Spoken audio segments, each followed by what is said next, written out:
Дикие и варварские, они будут более развиты. У них будет отличие от скорости, от интеллекта. Это будет показываться на карте, когда ты будешь играть.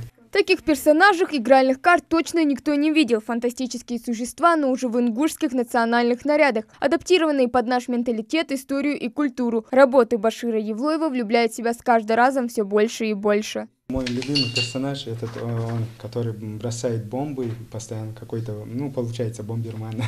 Вот. И есть ученый, который чинит все, когда разрушается техника. Он должен был быть жрец, да, магический жрец, но мы сделали то, что исключили магию и подключили науку.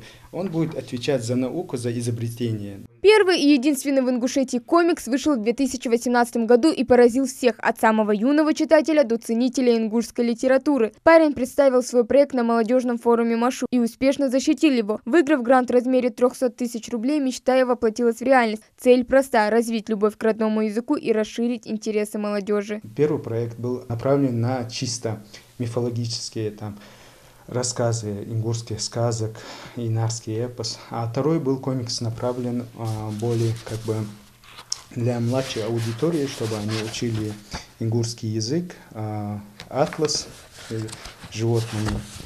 И вот этот комикс был более обучающий, потому что с ним работал мой брат, потому что он является филологом. Он объяснил мне эту проблему, и мы объединили два проблемы, которые у нас есть: адаптации мифологии под современный лад и адаптации, связанные с языковой частью. В этом деле все нужно изучить до самых мельчайших деталей. При создании так называемых ужастиков парень изучает анатомию персонажей, который уже в процессе развивается. Совершенствуются его доспехи, характер, интересы, мышление и идеи. Такой подход художник использует при создании комиксов и даже своего собственного логотипа. Мне хотелось бы какое-то яркое название, какое-то необычное название. Я выбрал Сармак. Это не типично для ингушей, всегда бывает, главное символизировать это логотип орел, но все-таки я выбрал Сармак, самый древнейший логотип, и это обозначение дракон.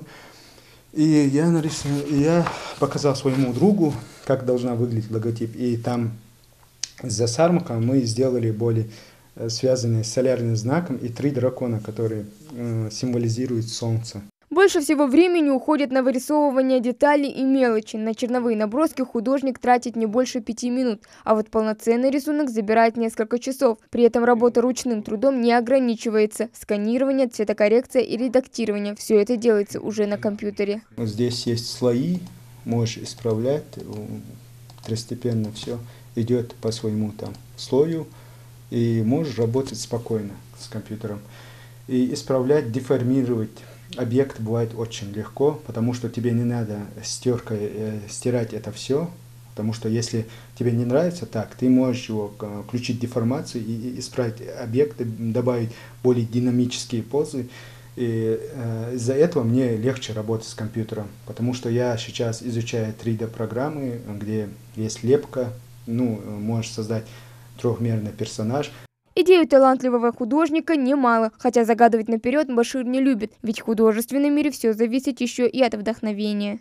Хава Гагиева, Мухаммед Арсиков, Новости 24.